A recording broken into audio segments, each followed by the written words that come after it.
आपके पैगंबर साहब ने बताई, कम से कम उसको तो देखिए। पैगंबर साहब ने लिखा है ना ये बात कि जिस कौम को अपने रहनुमाओं की समझ नहीं होगी उसके ऊपर जालिम हुक्मरानों को मुसल्लत कर दिया जाएगा। ये बात हमने तो नहीं कही है। अरे भाई, तो आप ताली बजा रहे हो तो इस लाइन को पूरा पढ़ लीजिए। पैगंबर साहब ने क्या लिखा कि जिसको अपने रहनुमाओं की समझ, जिस कौम को अपने रहनुमाओं की समझ नहीं होगी उसके ऊपर जालिम हुक्मरानों को मुसल्लत किया जाएगा। अब आज का जो हुक्मरान है वो बिहार में हो, देश में हो, आपको जालिम लगता है तो भाई पैगंबर साहब ने क्या कहा, ये जालिम हुक्मरान आपके ऊपर कब मुसल्लत किए जाएंगे, जब आपने अपने रहनुमाओं को चुनने में गलती की होगी। तो ये प्रशांत किशोर कह रहे हैं कि आरजेडी ठीक है, कांग्रेस ठीक है, वो छोड़िए। ये तो बात प्रमाणित तौर पर इस्लाम में लिखी हुई है कि ऊपर वाला आपके ऊपर जालिम हुक्मरान तभी बैठाएगा जब आप गलत रहनुमाओं को चुनोगे। तो आप 30 बरस से गलत रहनुमाओं को चुन रहे हैं, इसीलिए ये दुर्दशा में पड़े हुए हैं और वो कोई नहीं सुधार सकता है।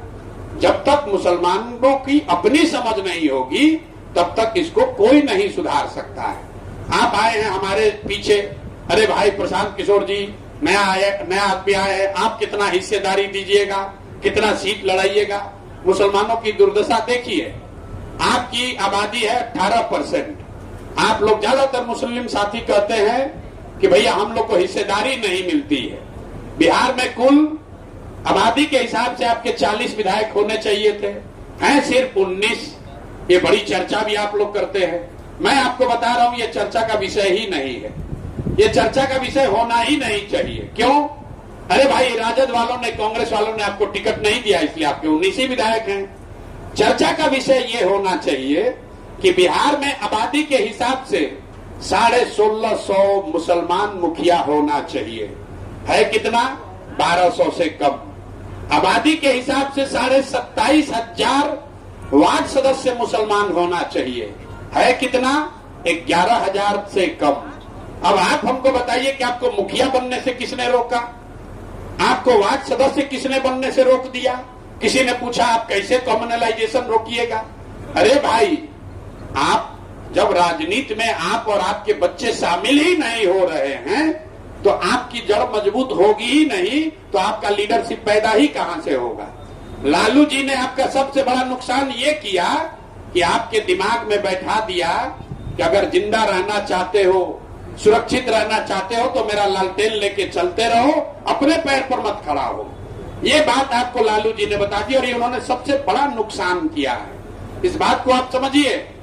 लालू जी विधायक का टिकट दे ना दे, मुसलमानों के मन में ये बात आ गई है कि हम राजनीति में लड़कर अपने बल पर नहीं खड़ा हो सकते हैं, हम जीत नहीं सकते हैं। इसीलिए आपके समाज के लड़के वार्ड सदस्य भी नहीं लड़ते हैं, इसीलिए वो मुखिया भी नहीं लड़ते हैं जितना लड़ना चाहिए। तो अगर आप अपने पैर पर नहीं खड़ा होइएगा तो आपको कोई ना कोई रहनुमा ढूंढना पड़ेगा और जिसके पीछे चलिएगा वो आपको ठगेगा ही ठगेगा। भाई, किसी के पीछे चलिएगा, आपकी अपनी क्षमता नहीं है तो वो ठगेगा ही ठगेगा। ठगना मतलब अपना उसका काम निकल जाएगा तो आपको नहीं पूछेगा। तो अगर आपको अपनी दशा सुधारनी है तो किसी दल को वोट दीजिए, नहीं दीजिए वो आपका व्यक्तिगत मामला है, लेकिन जरूरत इस बात की है कि मुसलमान समाज के लोग राजनीति में, लोकतंत्र में अपनी भागीदारी सुनिश्चित करें। निचले स्तर से, समाज के स्तर से अपने बीच से ऐसे लोग खड़ा करें जो आपकी नुमाइंदगी कर सके। वो अगर आप नहीं कीजिएगा तो आपको हमेशा कोई ना कोई आपके नजर में धोखा ही देगा। भाई, आप ही के इस्लाम में बताया गया है कि बिना जद्दोजहद के जीवन में कुछ हासिल नहीं होता है। लेकिन मुसलमान आज क्या चाहता है? कोई तेजस्वी यादव, कोई राहुल गांधी, कोई प्रशांत किशोर, कोई ममता बनर्जी आ जाए, अब भाजपा को हरा दे, हम लोग फिर सुकून का जिंदगी जीने लगे। अरे मेरे भाई, ये नहीं हो सकता है। इसलिए नहीं हो सकता है कि आपके पैगंबर साहब ने बताया है कि जीवन में अगर कुछ हासिल करना है तो जद्दोजहद करनी पड़ेगी। अगर इस बात में दम नहीं होता तो आपके इस्लाम में ये बताया गया होता कि जद्दोजहद मत करो, चुपचाप बैठे रहो, मौके के इंतजार में रहो, जब बढ़िया मौका आएगा तो अपने आप जीवन सुधर जाएगा। ऐसी बात नहीं है। तो जो भी मुस्लिम साथी यहाँ हैं, मैं आपसे आग्रह करूंगा, आपको जिसके साथ रहना है रहिए, जिसको वोट देना है दीजिए, लेकिन कम से कम अपने बच्चों को अपने बीच से काबिल लड़कों को, नौजवानों को राजनीति में लाइए। जब तक आपके बच्चे राजनीति में नहीं आएंगे, मुखिया, विधायक, सरपंच नहीं बनेंगे, तब तक आपके भले की बात नहीं हो सकती है। कोई 20 करोड़ की आबादी सिर्फ किसी दूसरे के भरोसे नहीं रह सकती है। आपको दूसरे के साथ रहना है, सिर्फ उसके भरोसे नहीं रहना है। तो ये हो गई मुसलमानों की बात। अब 2 बात मैं आपको बताऊंगा कि जन सुराज, 3 बात जो महत्वपूर्ण है कि शिक्षा कैसे सुधारेगा, पलायन कैसे रोकेगा, और तीसरी बात बिहार में भ्रष्टाचार कैसे कम होगा। तो उल्टा ही शुरू कर लेते हैं, भैया बिहार में भ्रष्टाचार कैसे खत्म होगा। तो हम उनमें से नहीं है जो ये कहता है कि हम आएंगे जीत के तो भ्रष्टाचार रोक देंगे। कोई किसी के पास दुनिया में ये सॉल्यूशन नहीं है, उपाय नहीं है कि वो जीत कर आएगा, कोई कानून बना देगा, भ्रष्टाचार खत्म हो जाएगा। भ्रष्टाचार किसी एक व्यक्ति, किसी एक कानून से नहीं सुधर सकता है। लेकिन दुनिया में जो देश आज ईमानदार देश के तौर पर जाने जाते हैं, आप में से कई लोग जानते होंगे, स्कैंडिनेवियन कंट्री जो हैं, डेनमार्क है, फिनलैंड है, स्वीडन है, नीदरलैंड्स है, कुछ दूसरे देश जैसे सिंगापुर है, न्यूजीलैंड है, इन देशों को आप, जिनको देश दुनिया में सबसे ईमानदार देश माना जाता है, वहां सबसे कम करप्शन है। आप उन देश की व्यवस्था को जाकर अध्ययन करेंगे कि भाई उन लोगों ने अपना भ्रष्टाचार कैसे कम किया। तो उन्होंने मूलतः 4 बातें की हैं जो कि जनसुराज बिहार में करना चाहता है। पहली बात उन्होंने ये की कि समाज में ये चेतना जगाई कि आप ईमानदार लोगों को चुनकर भेजिए। तो जनसुराज ये कह रहा है कि भाई जब कैंडिडेट कल खड़ा हो, जनसुराज से कोई अच्छा कैंडिडेट, मान लीजिए गलती से खड़ा हो गया कोई गलत कैंडिडेट, तो उसको भी आप वोट मत दीजिए। हर हालत में अच्छे आदमी को ही वोट दीजिए, चाहे वो जीते हारे, वो किसी दल का हो, गलत आदमी को वोट मत दीजिए। तो जब अच्छे प्रतिनिधि चुनकर आएंगे तभी एक अच्छी व्यवस्था बन सकती है। दूसरा उन्होंने क्या किया, उन्होंने बहुत बड़े पैमाने पर सत्ता और संसाधन का विकेंद्रीकरण किया। मतलब आज जो पूरी बिहार की व्यवस्था चलती है उसको 5-7 अफसर और 5-7 नेता मंत्री चलाते हैं। वहीं से सब कुछ तय होता है, वहीं से सारा चीज डिसीजन लिया जाता है, वहीं से फंड एलोकेट होता है, वहीं से चोरी की शुरुआत होती है। तो इन देशों ने ये सिखाया कि अगर आप सत्ता और संसाधन का बड़े पैमाने पर विकेंद्रीकरण कर दें तो उससे भी करप्शन को कम करने में आसानी होगी। तो जनसुराज उस पर क्या कह रहा है कि अगर जनसुराज की व्यवस्था बनी तो पंचायती राज की जो संस्थाएं हैं इनके जरिए कम से कम 1/3 विकास का राशि खर्च किया जाएगा। अब आप में से कोई खड़ा होकर ये कह सकता है कि भैया जो पंचायती राज में नेता जीत कर आया है वो भी तो भ्रष्ट है, मुखिया पर सरपंच वार्ड सदस्य भी कोई दूध का दूल्हा नहीं है, उससे भ्रष्टाचार कैसे रुकेगा? बिल्कुल रुकेगा। आप ये समझिए कि यहाँ पर नल जल योजना आपने सुना होगा, उसमें बड़ा व्यापक भ्रष्टाचार हुआ। भ्रष्टाचार का असर क्या हुआ, जितने वार्ड सदस्य उस समय थे 90% वार्ड सदस्य, टू बी प्रिसाइज 91% वार्ड सदस्य चुनाव अपना हार गए और करीब करीब 80% मुखिया जी लोग चुनाव हार गए। लेकिन क्योंकि उन्होंने नल जल में घोटाला किया था, गलती की थी, लेकिन उस नल जल को बनाने में जिन अफसरों ने घोटाला किया था वो आज भी कहीं न कहीं अफसर बने हुए हैं। तो अगर चुना हुआ जनप्रतिनिधि गलती करता है और जनता सजग है तो आप उसको हटा सकते हैं। जो अफसर चोरी करता है वो पता नहीं चलता है। तो इसलिए दूसरा मंत्र ये है कि बड़े पैमाने पर सत्ता मतलब डिसीजन मेकिंग, सत्ता और संसाधन का विकेंद्रीकरण किया जाए। तीसरा हथियार है जन सहभागिता। लोगों को पता ही नहीं है कि उनका अधिकार क्या है। आपको ये पता ही नहीं है कि आपके गांव की कौन सी योजना है जिसमें आपका हक है। भाई साहब बता रहे इंश्योरेंस का पेनिट्रेशन कम है, तो आयुष्मान कार्ड की जो योजना है यहाँ बिहार में सबसे कम है। जो कृषि बीमा योजना है सबसे कम रजिस्ट्रेशन उसमें बिहार में है, क्योंकि लोगों की जागरूकता नहीं है। तो तीसरा बात यह है कि जो भी सरकारी योजना है, सरकारी व्यवस्था है, उसको जनता के बीच में रखा जाए ताकि जनता को जानकारी हो कि उनका हक क्या है, उनके लिए योजना क्या है। और अंतिम बात, टेक्नोलॉजी का बहुत बड़े पैमाने पर उपयोग। बहुत बड़े पैमाने पर टेक्नोलॉजी का उपयोग करके भी करप्शन को रोका जा सकता है। जैसे आप देख रहे हैं अभी स्मार्ट मीटर लगा है, तो अगर सरकार बिजली के लिए स्मार्ट मीटर लगा सकती है, आप जरा 1 मिनट सोचिए, अगर नल जल योजना में सरकार ने स्मार्ट मीटर लगा दिया होता तो पटना में बैठे बैठे सरकार को ये जानकारी होती कि कितने बजे मोटर ऑन हुआ, कितना पानी उससे निकला, किस घर में कितना पानी गया, कितना पानी नहीं गया। तो जो जन सुराज की सोच है, भ्रष्टाचार बिहार में खत्म करने का दावा हम लोग नहीं कर सकते हैं, लेकिन इसको बहुत बड़े पैमाने पर कम किया जा सकता है। और कम करने के 4 सूत्री प्रोग्राम हैं। अच्छे लोगों का, अच्छे जनप्रतिनिधियों का चुनाव, दूसरा सत्ता और संसाधन का बड़े पैमाने पर विकेंद्रीकरण, तीसरा जन सहभागिता और चौथा बड़े पैमाने पर टेक्नोलॉजी का इस्तेमाल। दूसरा आपका सवाल है कि बिहार में शिक्षा कैसे सुधरेगी। ये बड़े पैमाने पर लोग सवाल पूछते हैं कि बिहार में जन सुराज कैसे शिक्षा सुधार देगा। तो सबसे पहले जैसे डॉक्टर लोग यहाँ बैठे हैं आपको बताएंगे कि आपको डायग्नोसिस अगर ठीक कीजिएगा तो इलाज आप कर सकते हैं। आपको समझना है कि बिहार में शिक्षा व्यवस्था खराब है क्यों। कई लोगों को लगता है कि बिहार में स्कूलों में खिचड़ी बंटती है इसलिए शिक्षा व्यवस्था खराब हो गई। कुछ लोगों का ये कहना है कि जो शिक्षक हैं उनकी गुणवत्ता, नियोजित शिक्षकों की गुणवत्ता खराब है इसलिए शिक्षकों की वजह से ये खराब हो गया। इन दोनों बातों में पूरी सच्चाई नहीं है। अगर सिर्फ खिचड़ी बांटने से शिक्षा व्यवस्था खराब होती तो 6वां क्लास के ऊपर स्कूलों में खिचड़ी नहीं बंटता है, वहां पर पढ़ाई क्यों नहीं हो रहा है।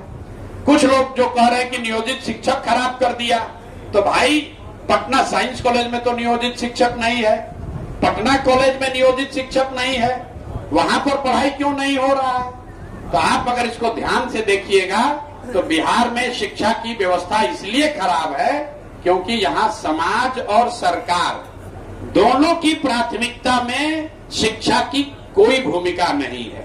समाज के लिए भी जो शिक्षण संस्थान है, जो विद्यालय हैं, वो शिक्षा का केंद्र नहीं है, वो वहां से साइकिल, पोशाक, कपड़ा लेने का केंद्र है, सरकारी सुविधा लेने का केंद्र है। आप गांव में देखते हैं कि अगर किसी के बच्चे को साइकिल का पैसा नहीं मिला, पोशाक का पैसा नहीं मिला, आप जाइएगा गांव में कहेगा देखिए ना हेडमास्टर इतना चोर है, साइकिल का पैसा नहीं दिया है। लेकिन उसी स्कूल में अगर गणित के मास्टर साहब 1 साल से नहीं है तो किसी को कोई कंप्लेन नहीं है, किसी को कोई शिकायत नहीं है।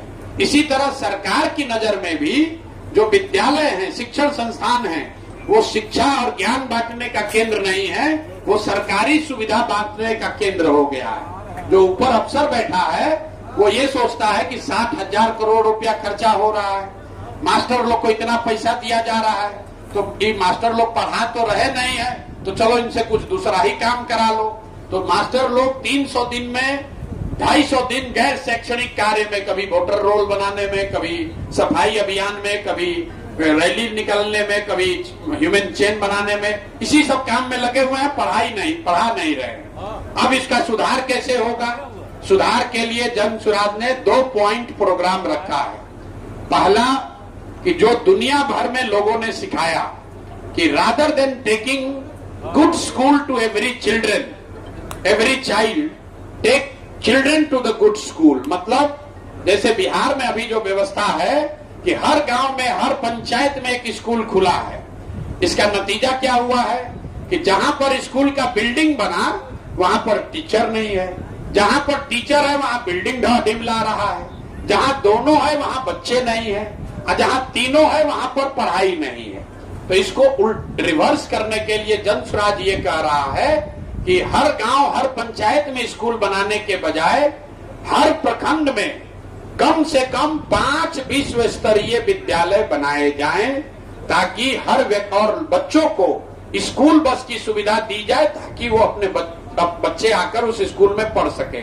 अगर आप बिहार की भौगोलिक स्थिति का अध्ययन करेंगे तो आपको पता चलेगा कि कोई ऐसा प्रखंड नहीं है जहां अगर 5 सही लोकेशन पर स्कूल बना दिया जाए और बच्चों को स्कूल बस की सुविधा दे दी जाए तो 20 मिनट में बच्चा स्कूल में नहीं पहुंच पाएगा।